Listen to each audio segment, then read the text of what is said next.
السلام علیکم عزیز طلبہ، امید ہے سب کے مزاج بخیر ہوں گے۔ جس طرح کہ آپ سب جانتے ہیں کہ اس مرتبہ ہمیں اس طرح سے موقع نہیں ملا کہ ہم کلاس کے اندر پیپر ڈسکشن کر سکیں، پیپر کو کس طرح سے حل کیا جائے گا اس کے اوپر تفصیلی گفتگو کر سکیں، تو ایک مختصر سی گفتگو پیپر کے حوالے سے ہے۔ یہ گفتگو ان طلبہ کے لیے نہیں ہے جو کہ جنہیں ہم کہتے ہیں کہ یہ ٹاپر سٹوڈنٹس ہیں، یہ گفتگو سب طالب علموں کے لیے ہے، چاہے کوئی خود کو میڈیاکر سمجھتا ہے، خود کو جو ہے وہ ذہین سمجھتا ہے۔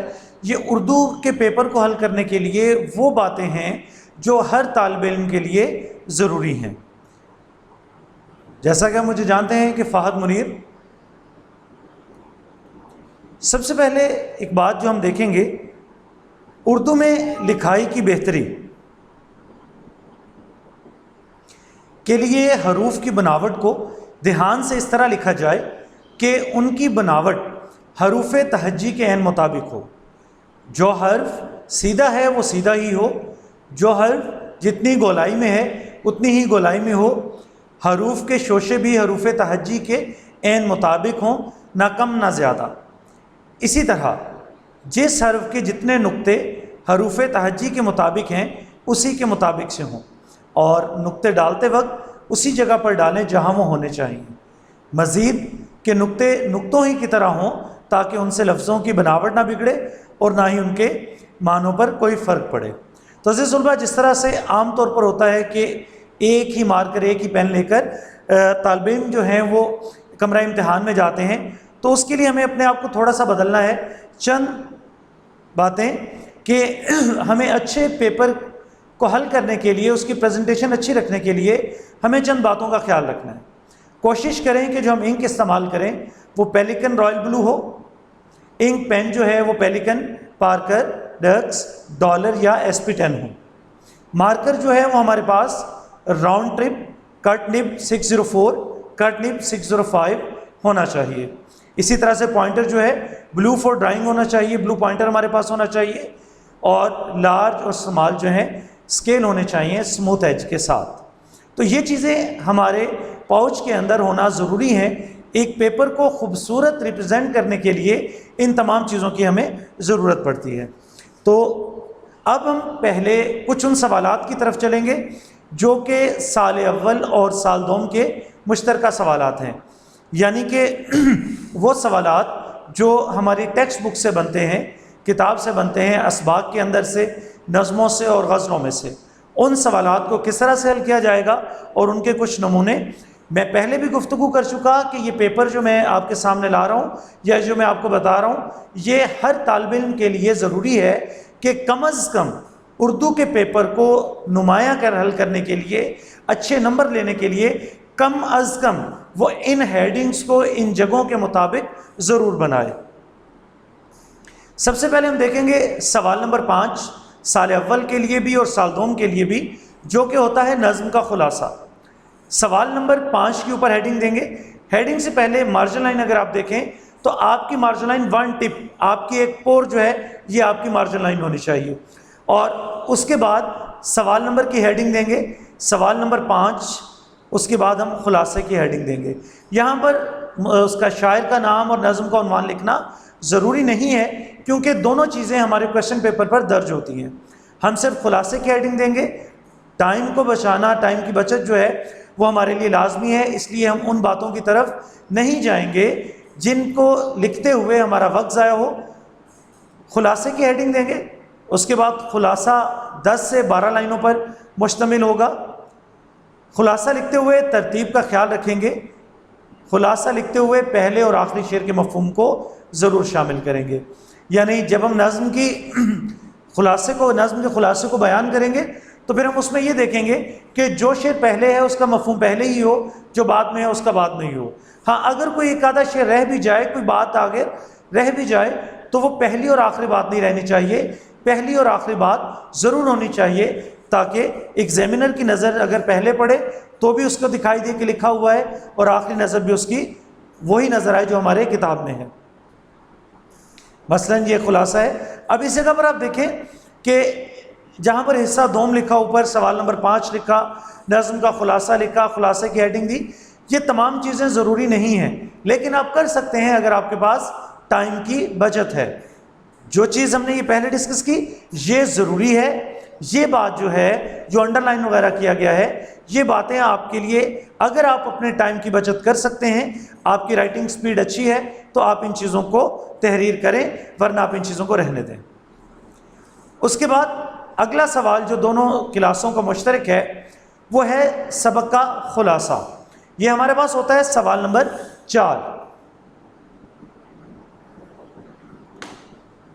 سب سے پہلے ہم سبق کا عنوان جو ہے اس کی ہیڈنگ دیں گے، اس کے آگے رابطے کی علامت لگائیں گے، پھر اس کے بعد مصنف کا نام، اس کی ہیڈنگ دیں گے، پھر اس کے بعد تیسری ہیڈنگ جو ہم بنائیں گے وہ ہے خلاصہ، ٹھیک ہے۔ پھر اس کے بعد شروع جو ہم کریں گے، شروع میں ایک جملہ شامل کرنا ہے ہم نے، اس سبق کے مصنف بیان کرتے ہیں کہ، یہ جملہ خلاصے کے شروع میں ضرور لکھنا ہے۔ خلاصے کے لیے چند باتیں جو ہیں، خلاصے کا آغاز اور اختتام سبق کے پہلے اور آخری جملے پر کریں گے۔ مثلا سال اول کی بات کریں تو اس کا پہلا جملہ ہے، اس سبق کے مصنف بیان کرتے ہیں کہ خدا کی محبت کا اہل، اور آخری جملہ کیا ہوگا، اگر تمہیں خدا کی محبت کا دعویٰ ہے تو آؤ میری پیروی کرو۔ یہ دونوں جملے ٹیکسٹ بک کے مطابق ہم نے ہو بہو لکھنے ہیں۔ خلاصہ لکھتے ہوئے کسی لفظ کو مارکر سے نمایاں نہیں کریں گے۔ خلاصے کا مطلب ہے سادہ تحریر، تو اس میں ہم کسی بھی چیز کو نمایاں نہیں کریں گے، مارکر کے ساتھ نہیں لکھیں گے۔ خلاصہ لکھتے ہوئے پیراگراف بنائیں گے، یعنی 8-9 لائنوں کے بعد، 7-8 لائنوں کے بعد ہم ایک نیا پیرا شروع کریں گے۔ ایک صفحے پر 1 سے 2 پیراگراف ہم ضرور بنائیں گے۔ کوئی بھی بات یا جملہ جو سبق میں موجود نہ ہو لکھنے سے گریز کریں گے۔ خلاصے کا مطلب اختصار ہے، اس میں کوئی بھی بات ہم نے باہر سے شامل نہیں کرنی۔ خلاصہ لکھتے ہوئے ترتیب کا خیال رکھیں گے، وہی بات کہ جو بات پہلے کی ہے وہ پہلے، اور جو بات بعد کی ہے اس کو بعد میں بیان کریں گے۔ مثلا اگر ہم دیکھیں دوستی کا پھل جو فرسٹ ایئر کا سبق ہے، اس کے اندر طلبہ لکھ دیتے ہیں کہ کبوتر اور کبوتری رہتے تھے، کبوتری نے انڈے دیے، ان میں سے بچے نکل آئے، وہ پریشان ہوئے، تو نہیں، کبوتر اور کبوتری جو ہیں انہوں نے انڈے دیے، پریشانی ہوئی، دوست بنائے، پھر بچے نکلے۔ تو ترتیب کا ہم نے خیال رکھنا ہے۔ خلاصے کی طوالت 2 سے 2.5 صفحات پر مشتمل ہوگی، یعنی کم از کم ہمارے پاس 2 صفحے ہوں گے اور زیادہ سے زیادہ ہم 2.5 صفحات تک جائیں گے، لیکن 2 صفحوں سے کم نہیں ہونا چاہیے اور 2.5 صفحات سے زیادہ نہیں ہونا چاہیے۔ اب اسی طرح ہمارے پاس ایک مثال ہے، سیکنڈ ایئر کا یہ خلاصہ ہے۔ مناقب عمر بن عبدالعزیز کے اوپر ہیڈنگ دی ہے، ضروری نہیں ہے، جیسا کہ میں نے پہلے کہا کہ یہ وہ چیزیں نہیں ہیں کہ جو ہر طالب علم لکھے۔ اگر آپ کی رائٹنگ سپیڈ زیادہ ہے تو آپ ان کو لکھیں، ورنہ سوال نمبر کے بعد آپ اپنے سوال کو شروع کریں گے۔ مصنف کا نام لکھا، خلاصہ لکھا، اور شروع میں لکھا اس سبق میں مصنف لکھتے ہیں کہ، پھر اس کے بعد انہوں نے مکمل کیا تو آخر میں اگر آپ دیکھتے ہیں تو انہوں نے بریکٹ کے اندر لکھا مقالات شبلی نعمانی۔ شروع میں بعض طلبہ ماخذ کی ہیڈنگ بھی دے دیتے ہیں اس کے۔ تو یہ بات ہم نے تبھی لکھنی ہے اگر ہم 100% شور ہیں کہ یہ ماخذ وہی ہے جو ہم سبق لکھ رہے ہیں۔ غلط لکھنے سے بہتر ہے کہ ہم نہ لکھیں۔ اس چیز کا نمبر کوئی نہیں ہے، لیکن اس کی پریزنٹیشن اچھی ہو جاتی ہے لکھنے سے۔ لکھیں گے تبھی اگر ہمیں وہ کنفرم ہے کہ اس کا ماخذ وہی ہے جو کہ ہم تحریر کر رہے ہیں، ورنہ آپ اس کو چھوڑ دیں، لکھنے کی ضرورت نہیں ہے۔ جی، اس کے بعد ہمارے پاس آتا ہے سوال نمبر 3، اقتباس کی تشریح۔ ہیڈنگ دیں گے اقتباس کی تشریح کی، اس کے بعد مصنف کا نام، سبق کا عنوان، سیاق و سباق۔ 1 نمبر مصنف کے نام کا ہے، 1 نمبر سبق کے عنوان کا ہے، اور 3 نمبر سیاق و سباق کے ہیں۔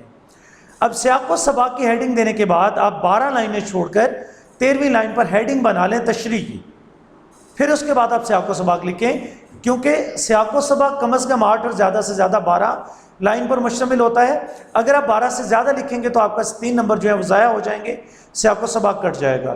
تو سیاق و سباق لکھنے کے لیے ہم پہلے ایک جملہ استعمال کریں گے، دیے گئے پیراگراف سے پہلے مصنف بیان کرتے ہیں، پھر ہم اپنی بات کو لکھنا شروع کریں گے، اور پھر ایک جملہ پھر شامل کریں گے، دیے گئے پیراگراف کے بعد مصنف لکھتے ہیں کہ۔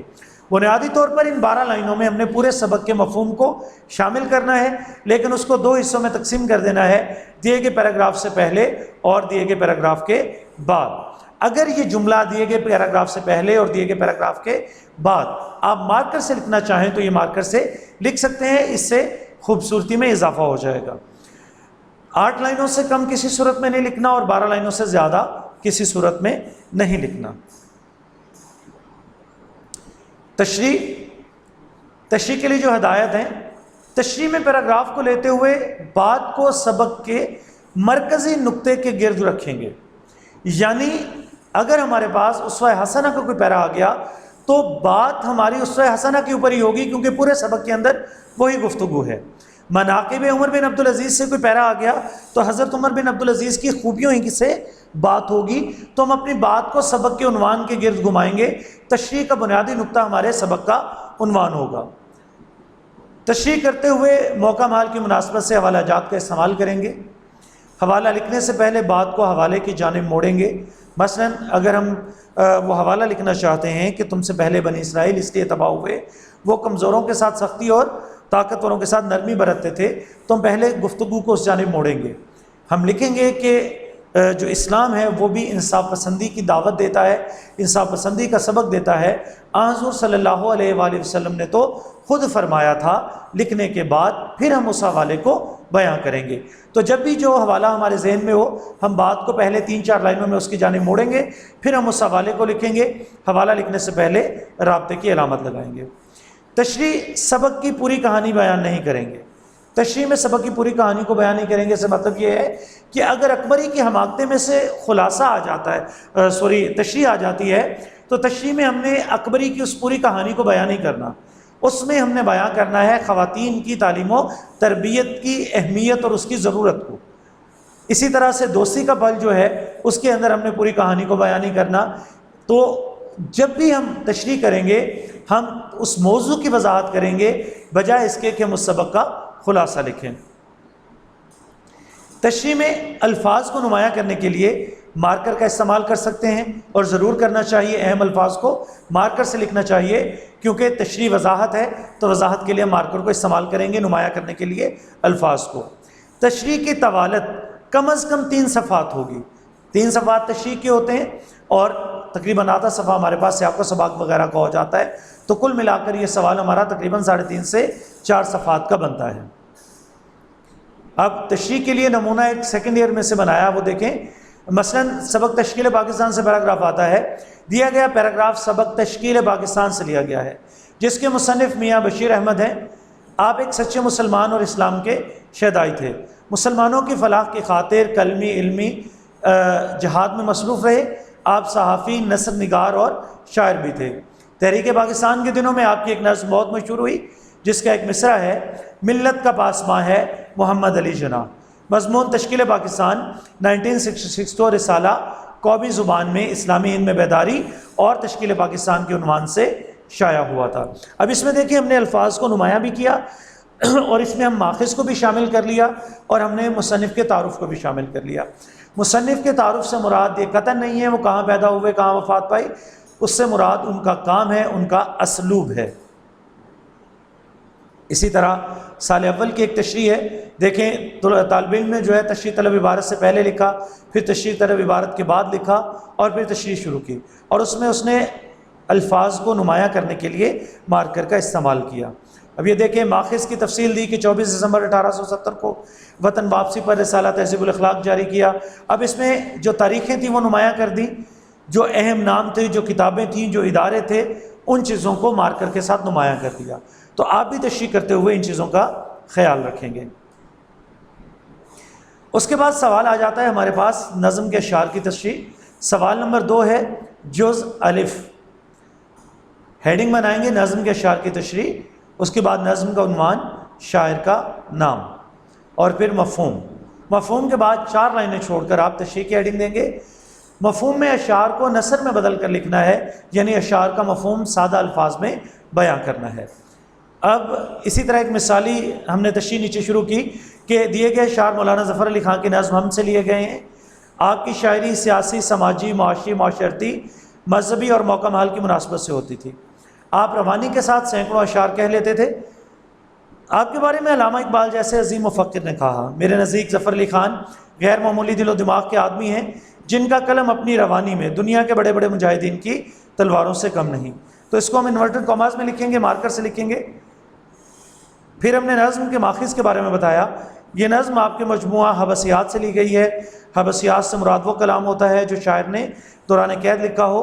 12 اشعار پر مشتمل اس نظم کے 7 اشعار نصاب کا حصہ ہیں. تو باقی ہم تعارف کو بڑھائیں، ہم اپنی تشریح کو بڑھائیں، وہ طالب علم کے اوپر منحصر ہے کہ وہ کیسے مواد کو استعمال کرتا ہے. لیکن پیپر کو پریزنٹ کرنے کا طریقہ آپ کا یہی ہونا چاہیے. یہ ہیڈنگ اسی طرح سے انہی جگہوں پر لازمی شامل کرنی ہے، چاہے کوئی ٹاپر ہے یا کوئی میڈیاکر ہے، ہر کوئی ان ہیڈنگز کو، ان سرخیوں کو ان جگہوں پر استعمال کرے تو کوئی بات نہیں کہ وہ آسانی کے ساتھ اردو میں اچھے نمبر حاصل کر سکتا ہے. نظم کی تشریح جو ہے وہ ہمیشہ اکٹھی کی جائے گی. طلباء اکثر غلطی کرتے ہیں کہ دونوں اشعار کی الگ الگ تشریح کر دیتے ہیں، جس سے ہمارا سوال غلط ہو جاتا ہے. ایگزامینر کو، پیپر چیکر کو جو ہدایت نامہ دیا جاتا ہے اس میں واضح طور پر لکھا ہوتا ہے کہ نظم کی تشریح اکٹھی ہوگی. تو ہمیں بھی نظم کی تشریح یعنی کہ وہ جو 4 مصرے یا 2 شعر دیے جاتے ہیں ان کا مفہوم بھی اکٹھا لکھنا ہے اور اکٹھی تشریح کرنی ہے. اس سے پہلے کوئی شعر نمبر 1 شعر نمبر 2 کی تشریح، کوئی ہیڈنگ جو ہے کہ سرخی جو ہے ہم نے قطعاً نہیں بنانی.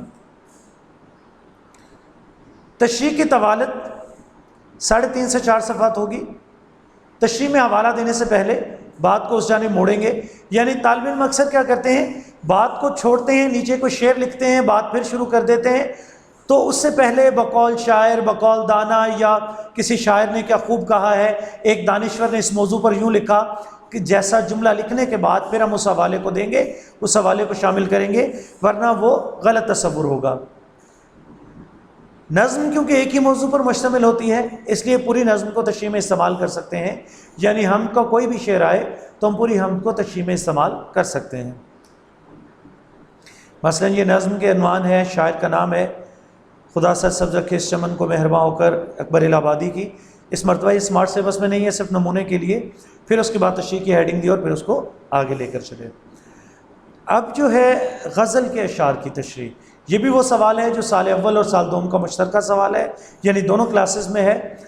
جز بے سوال نمبر 2 کی ہیڈنگ بنائیں گے، جز بے کی ہیڈنگ بنائیں گے، اس کے نیچے غزل کے اشعار کی تشریح کی ہیڈنگ بنائیں گے.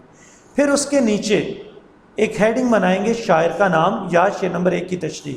یہاں پر کیونکہ تھوڑا سا لائن چھوڑنا بھول گیا، اندر کر کے لکھ دیا گیا تو وہ 7 شامل ہو گئی.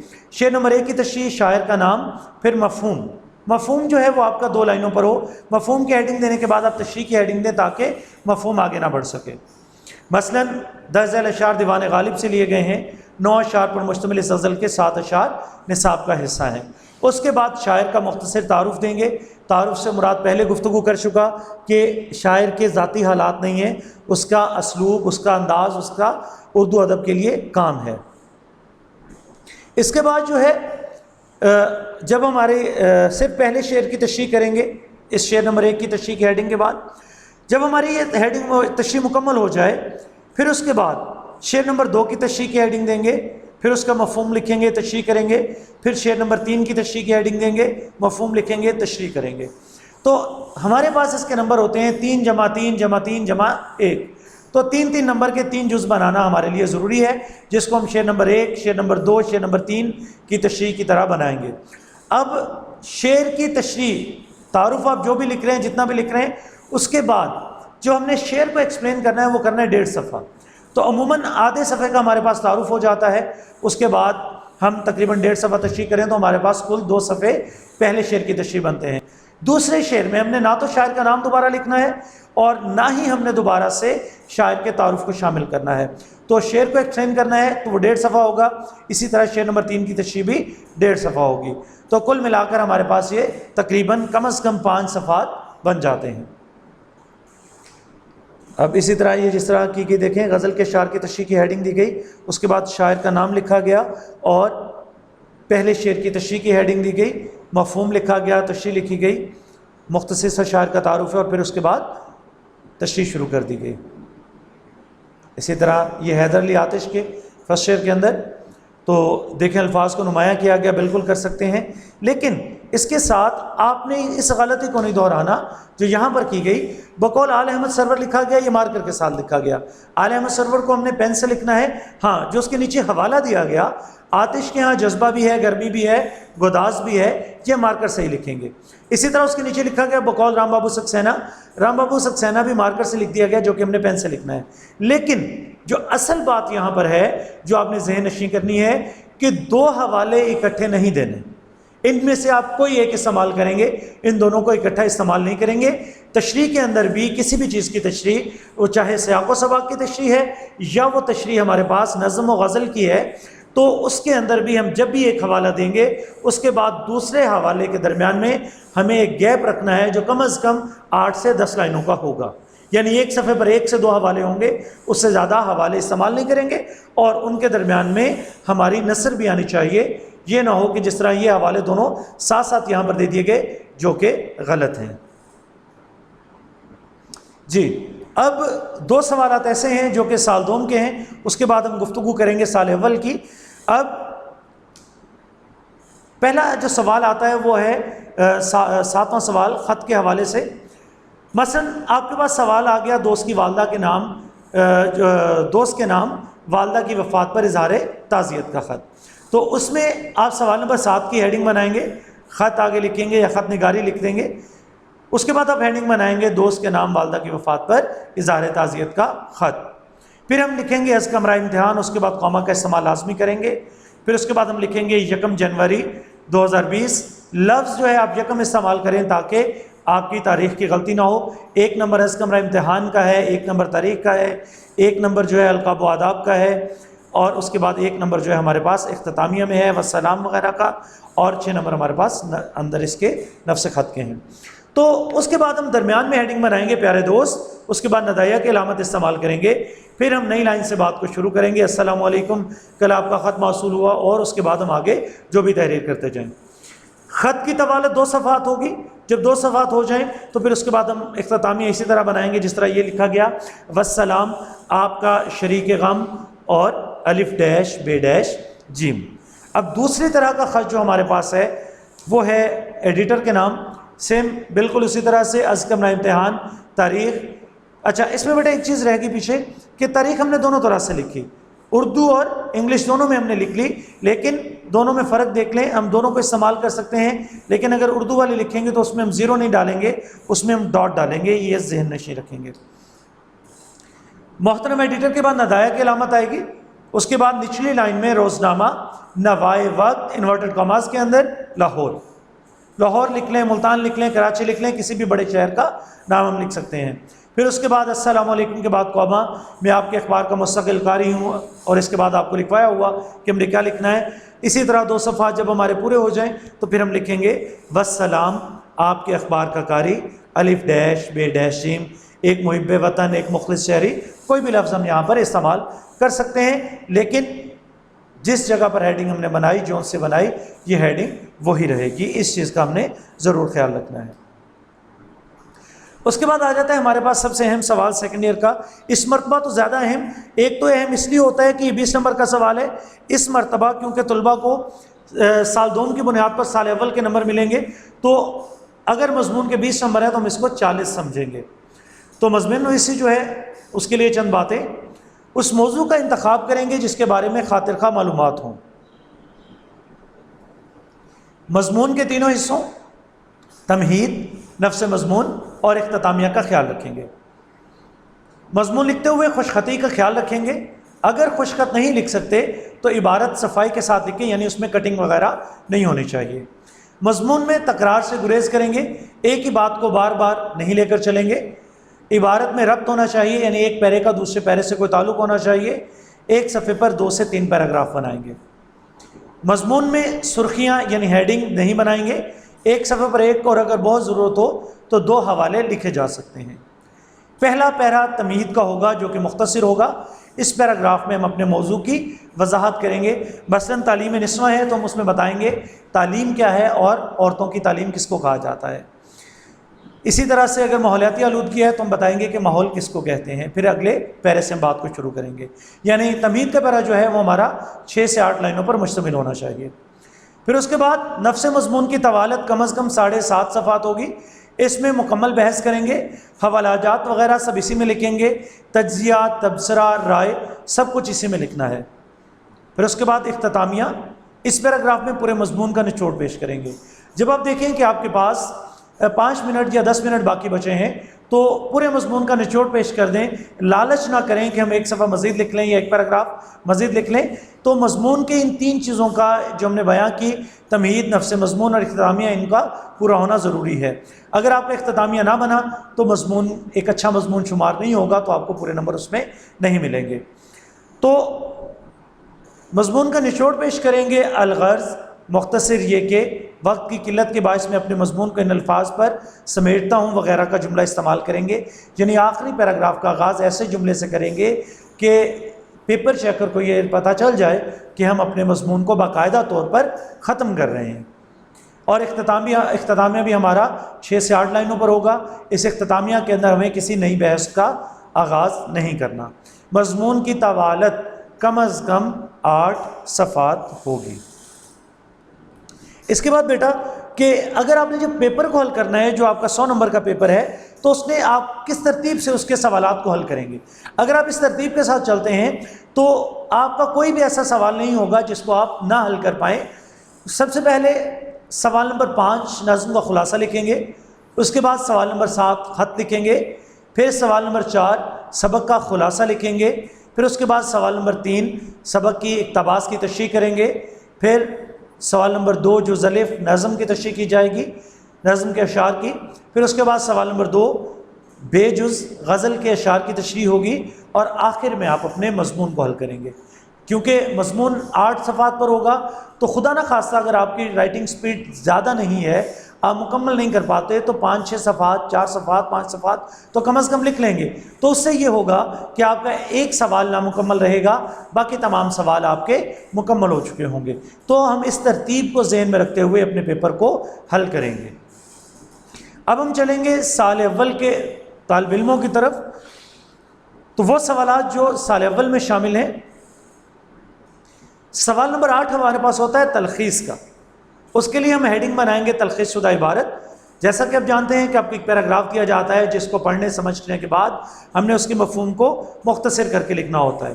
تو اس کے لیے جو ہمیں عبارت دی جا رہی ہے اس کے 1/3 ہمارا جو تلخیص ہے وہ ہونی چاہیے. تو بیٹا ایک چیز ذہن میں رکھ لیں، پیراگراف جتنا مرضی ہو ہم کوشش کریں گے ہم اپنی تلخیص کو بورڈ کی دی گئی شیٹ کی 4 سے 5 لائنوں کے اندر سمیٹ دیں. جب تلخیص کریں گے تو ہم نے الفاظ کو چھوٹا کر کے نہیں لکھنا. جو ہماری اصل رائٹنگ ہے جس میں ہم باقی پیپر کو حل کریں گے اسی رائٹنگ کے اندر کرنا ہے. ہم نے اس کے مفہوم کو مختصر کرنا ہے. پھر اس کے بعد مناسب عنوانات کی ہیڈنگ بنائیں گے اور نمبرنگ کے ساتھ ہم اس کے 3 عنوانات دیں گے. 3 عنوانات ہم اس لیے دیں گے کہ اگر ہمارا ایک عنوان ایگزامینر کو اچھا نہیں لگتا تو ہمیں بورڈ یہ اجازت دیتا ہے کہ ہم 3 عنوانات لکھیں، ان میں سے کوئی ایک تو پیپر چیک کرنے والے کو پسند آ ہی جائے گا. تو اس کے لیے چند ہدایات، دیے گئے اقتباس کا کم از کم 3 مرتبہ بغور مطالعہ کریں. ضروری نکات کو ذہن نشین کر لیں. ایسے الفاظ یا مختصر جملوں کو تلاش کریں جو عبارت کے مفہوم کو واضح کر دیں. تلخیص اصل عبارت کی 1/3 ہونی چاہیے. تحریر سادہ ہونی چاہیے. اگر مکالمہ ہو تو اسے نثر میں بدل دیں. تلخیص کرنے کے بعد عبارت کو 3 مناسب عنوانات دیں. عنوانات ایسے جامع ہونے چاہیے کہ پوری عبارت کا مفہوم سمٹ آئے. اس کے بعد ہمارے پاس ہے سوال نمبر 7 درخواست نویسی کا. تو اس میں ہم اسی طرح سے ہیڈنگ بنائیں گے بخدمت جناب پرنسپل، قوما آئے گا گورنمنٹ کالج، قوما الف ڈیش بے ڈیش جیم، یا بخدمت جناب جو ہم کریں ہمارے پاس اور ہے درخواست. مثلا ہمارے پاس درخواست ہے ڈی سی او کے نام، تو بخدمت جناب ڈی سی او قوما ضلع الف ڈیش بے ڈیش جیم. اس کے بعد عنوان کی ہیڈنگ بنائیں گے. عنوان کے اندر ہم نے یہ نہیں لکھنا کہ ہم کس کے نام لکھ رہے ہیں۔ طلباء اکثر غلطی کرتے ہیں کہ جس طرح ہم نے یہ پرنسپل کے نام فیس معافی کی درخواست ہے تو عنوان میں بھی لکھ دیتے ہیں پرنسپل کے نام فیس معافی کی درخواست، تو عنوان میں ہم نے یہ نہیں لکھنا کہ کس کے نام لکھی جا رہی ہے۔ جناب عالی لکھا جائے گا، چاہے تو خوبصورتی کے لیے اس کو مارکر سے لکھیں، اس کے آگے ندائیہ کی علامت ڈالی جائے گی، عالی کے اوپر کھڑی زبر نہیں ڈالنی۔ پھر اس کے بعد ہم اپنے موضوع کو بیان کریں گے، پھر اس کے بعد آخر میں بائیں جانب عین نوازش ہوگی، اس کے نیچے درخواست گزار، نام، رول نمبر، کلاس، اگر ہم پرنسپل کے نام لکھ رہے ہیں، ورنہ ہم درخواست گزار، نام، بلدیت، ساکن، اور دائیں جانب تاریخ آ جائے گی۔ تاریخ کے لیے وہی بات کہ 1 جنوری، 1 کا لفظ استعمال کر کے کوئی بھی مہینہ لکھیں اور اس کے بعد آگے سن لکھ کے حمزہ کی علامت لگا دیں۔ اب ہمارے پاس ہے سوال نمبر 6، مکالمہ اور رداد۔ یہ 2 سوالات ہیں، لیکن ہمارے پاس اس میں آپشن ہوتا ہے کہ ہم ان دونوں میں سے کوئی ایک جو ہے وہ حل کریں، دونوں کو حل نہیں کرنا، اس میں ہم نے کسی ایک کو حل کرنا ہے۔ یہ نہ ہو کہ اکثر طالب علم پیپر میں دونوں کو حل کرنے بیٹھ جاتے ہیں، جس کی وجہ سے وہ اپنا ٹائم ضائع کر لیتے ہیں اور ان کا پیپر مکمل نہیں ہو پاتا۔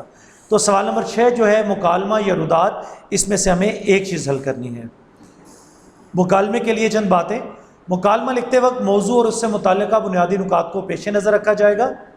مکالمہ شروع کرنے سے پہلے اس کا مختصر سا منظر لکھا جائے۔ کالم نگار کا تخیل اس انداز کا ہونا چاہیے کہ مکالمے پر سچ کا گمان ہو۔ مکالمہ لکھتے وقت گفتگو کرنے والوں کے نام دائیں جانب مارکر سے لکھے جائیں گے اور ان کے آگے رابطے کی علامت لگائی جائے گی۔ طلباء غلطی کرتے ہیں، ایک تو تفصیلیہ کی علامت لگا دیتے ہیں اور اکثر طالب علم ان ناموں کو بھی مارکر سے نہیں لکھتے، جو کہ مکالمے کو غلط کر دیتے ہیں۔ تو ہمیں یہ نام جو ہیں کرداروں کے مارکر سے لکھنے ضروری ہیں۔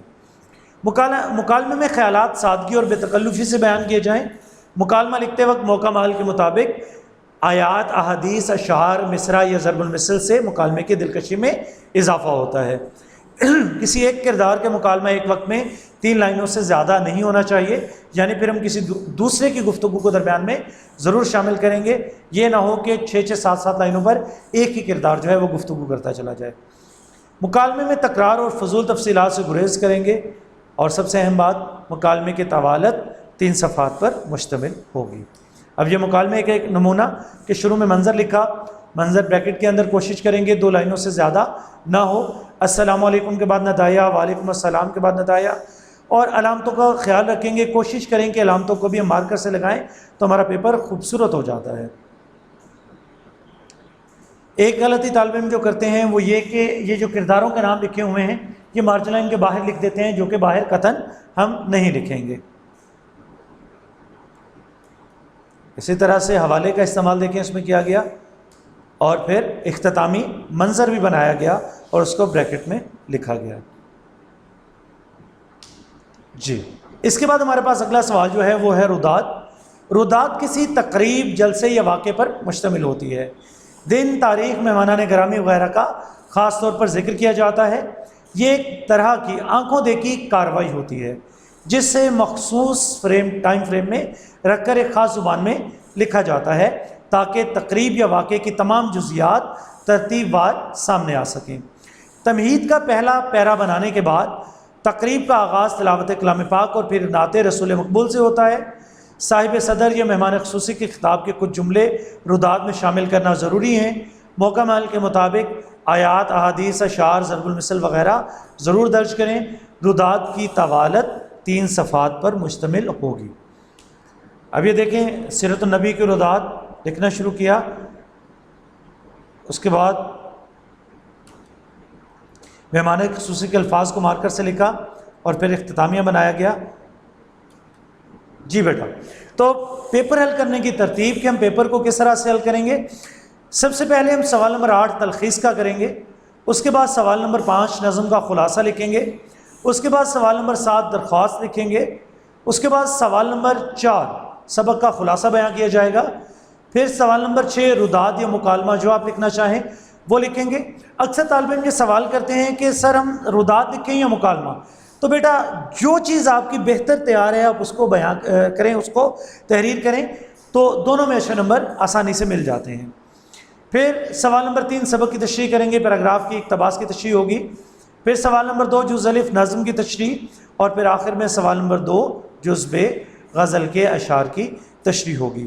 تو عزیز طلباء، پیپر ہر طالب علم حل کرتا ہے، لیکن اگر ہم یہ جو دی گئی ہدایات ہیں ان پر عمل کریں، جو سرخی جہاں کہا گیا اس کو وہاں پر بنائیں، اور پیپر کی ترتیب کو حل کرنے کے لیے ان سوالات کی ترتیب کو ذہن میں رکھیں، تو ہم آسانی کے ساتھ اردو میں نمایاں نمبر جو ہیں وہ حاصل کر سکتے ہیں۔ امید ہے کہ آپ ان باتوں پر عمل کریں گے۔ اللہ تعالیٰ آپ کو حامی و ناصر ہو، آپ کو امتحانات میں کامیاب فرمائے، زندگی کے ہر شعبے میں کامیاب فرمائے۔ مزید اگر آپ کسی بھی قسم کی کوئی رہنمائی چاہتے ہیں تو آپ یہ جو میرے نمبر دیے گئے ہیں آپ ان پر رابطہ کر سکتے ہیں، آپ ان پر واٹس ایپ کر سکتے ہیں، یا مجھے میل کر سکتے ہیں، یا بھی کسی بھی اس ٹائم میں، یعنی صبح 9 بجے سے لے کر رات 9 بجے کے درمیان میں آپ کال پر بھی گفتگو کر سکتے ہیں۔ لیکن کوشش کریں گے پھر بھی کہ ہم اپنے پیپر کو اس طرح سے حل کریں جس طرح سے ابھی پیچھے بیان کیا گیا۔ اللہ حافظ۔